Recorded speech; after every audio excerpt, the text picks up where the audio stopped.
Abóbora com brócolis, recomendo. Gente, eu queria tanto fazer um vídeo sobre vários temas, aí tem que ser assim, sabe? No meu quintal, enquanto eu dou de comida pra ela. Eu me converti na adolescência e assim, tipo, ó como foi assim a sinopse.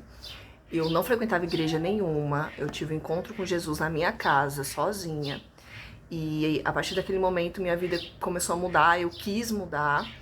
E aí procurei uma igreja, tipo assim, a igreja ela foi a consequência do que eu tinha vivido, assim, eu queria estar aprendendo sobre a Bíblia, estar em comunhão, estar com pessoas que acreditavam no mesmo que eu, ok. Pai, mãe, ninguém crente, imagina assim, na família, ninguém crente. Então era eu sozinha que tinha tido uma experiência com Jesus e fui buscar o Senhor Jesus. A história é essa.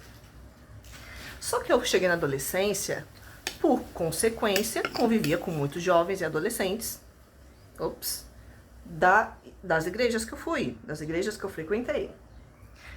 E tinha em comum em todas que eu frequentei, e é a coisa mais comum do mundo, os crentes de berço. A Raquel da vida, sabe que vai crescer dentro da igreja?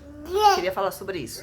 E o que eu percebia desses jovens que sempre esteve dentro da igreja?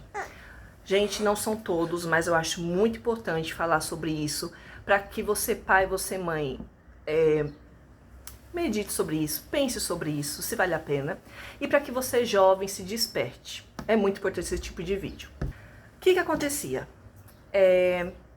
Sabe aqueles cachorros domésticos? Quem tem pet sabe. Que ele te ama, mas deixa 2 minutos o portão aberto para você ver o que acontece. Fuga, meu filho, era isso. Essa era a sensação. Que os jovens estavam lá, mas assim, no piscar de olhos dos pais, do líder jovem, do pastor, de seja quem for que estava tomando conta, eles queriam fugir dali. Vamos ver se eu consigo. Agora, enquanto ela assiste, é babado eu fazer vídeo com ela. Então, voltando ao assunto. Eu percebia que os adolescentes e os jovens, eles queriam assim fugir. Sempre tinha uns assim, ai meu Deus, era pra ela estar em tal lugar, ai, que saco, não sei o quê. E eu ficava pensando, caramba, porque assim, você não querer estar em um lugar, sei lá, num evento, num restaurante, qualquer lugar, ok, mas a igreja é um local de adoração. Se você está lá a pulso, porque tem que estar, e isso vale para todas as faixas etárias, tá? Não faz sentido nenhum, gente. Se é para engrandecer o nome de Deus, se você tá ali para buscar Deus, sabe? Buscar que o Senhor te mova, te transforme, você vai se tornando um com o Senhor, assim como a palavra diz. O que você tá fazendo ali, sabe? Uma coisa muito comum hoje em dia são pessoas que frequentam a igreja como uma palestra. Sabe, elas vão, elas assistem e aquilo que foi interessante elas levam para si, e aquilo que não foi interessante elas não escutam e ok. E a vida continua da mesma forma. Isso não é evangelho, sabe? Então, só assim, para mim não perder o raciocínio, focando em crianças e adolescentes, para mim não faz sentido eu ter a minha filha apenas para ela ser alguém que frequenta a igreja, sabe? Para eu mostrar para os outros, olha como minha filha é dedicada, olha, ela não falta um culto. Canta lindo, toca maravilhosamente, faz parte, assim, isso é consequências. Se assim for da vontade de Deus, se Deus quiser usar ela em ministérios e tudo mais, amém. Assim, eu recebo isso, mas não é o principal. Eu não quero apresentar para Raquel um Jesus que é o remédio amargo.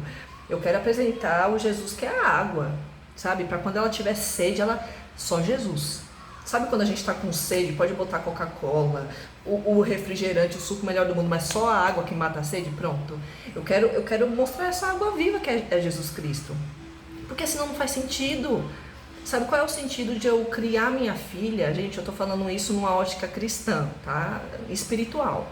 Qual é o sentido de eu criar minha filha no sentido dela temer a mim, temer a um pastor, ao pai dela, a um líder jovem, mas a Deus não? Simples, quando eu não estiver no local, ou o pastor, ou o líder jovem, ou seja lá quem for, ela vai pintar o 7. Como eu já tive experiências de conviver com pessoas que faziam isso, sabe? E quando eu falo isso, eu não estou falando de jovens e adolescentes que, assim como eu, pecava, assim como a gente peca, sabe, que cai e que se levanta, é aquele processo. Lidar com a adolescência é terrível. Eu acho que a pior fase de servir ao Senhor, assim, porque você está lidando com muitas paixões intensas, que a adolescência é isso, né? Tudo é demais, a gente odeia demais, se apaixona demais, tudo é demais.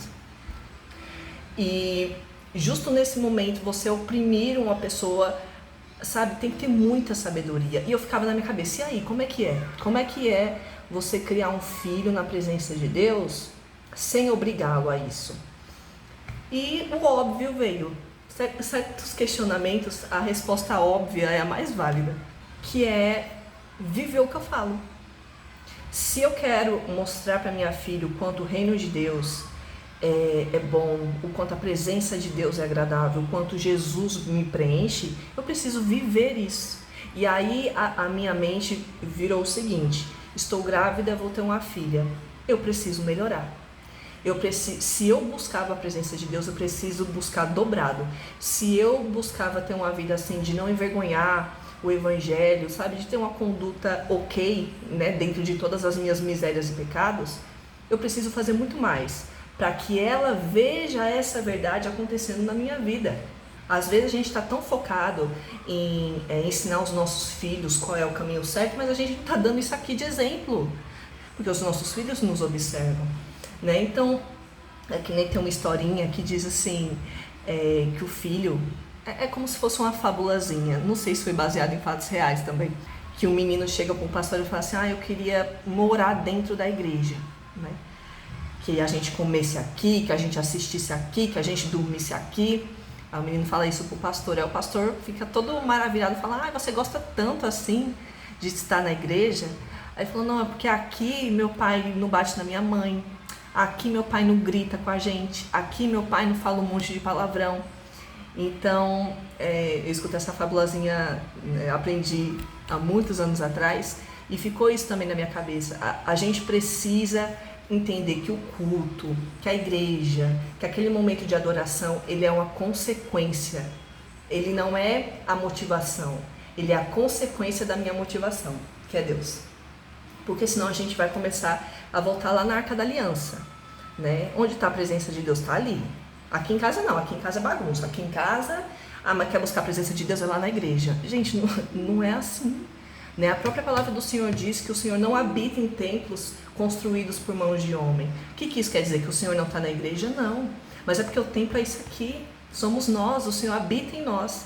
Sabe por que os milagres, a oração, a adoração acontece na igreja? Porque são vários templos, são várias pessoas, o qual Deus habita dentro delas. Então não faz sentido eu querer que meu filho, que a minha filha tenha uma vida com o Senhor se eu não tenho. Não faz sentido eu querer que meu filho, que a minha filha tenha boas condutas, um bom caráter, um casamento, um relacionamento abençoado, se eu não trago isso para o meu relacionamento. Então, somos o primeiro exemplo. Somos a criação dessas crianças. Então, diante daquilo que eu vivi, que eu vivenciei, não existe crente de berço. Ninguém já nasce crendo. É um processo, e que nós possamos deixar o caminho bem nítido para essas crianças e adolescentes. A gente não seja hipócrita de exigir dos nossos filhos algo que nem mesmo a gente faz. Imagina como quebraria barreiras se a gente, por exemplo, eu vou dar um exemplo do que eu pretendo fazer com a minha filha. Se a gente confessasse os nossos pecados para os nossos filhos. Um exemplo: filho, eu acabei falando o que não devia, sabe? Falei mais do que devia pelo calor do momento, acabei falando besteira, pensando besteira.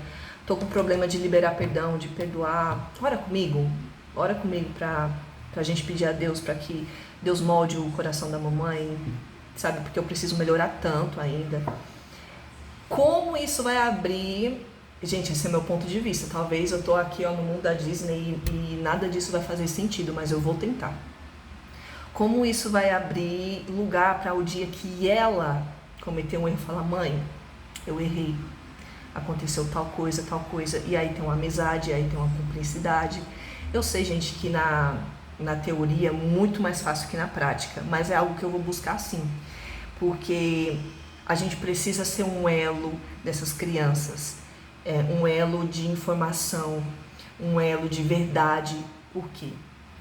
A gente está vivendo agora numa geração de muitas verdades, eles são bombardeados, assim como nós, de vários tipos de informações. E isso vem de falsas informações, as fake news, até as verdades. Mas assim, diante desse leque enorme, se eles não tiverem em nós um norte, vai ter aonde? E é aí que os pais começam a responsabilizar professor, professora, líder, igreja. Todo mundo tem responsabilidade, menos eles. E quando você vai ver, os filhos estão assim, da pá virada, e todo mundo tem culpa, menos eles. Não, somos muito responsáveis. A Bíblia, ela tem exemplo de filhos que deram bom e de filhos que deram ruim. E necessariamente não foi culpa dos pais, tá? Eu vou dar um exemplo de Samuel, o profeta. Se não me falha a memória, os filhos dele deu ruim no sentido assim, eles não quiseram buscar Deus. E poxa, Samuel foi um dos grandes profetas.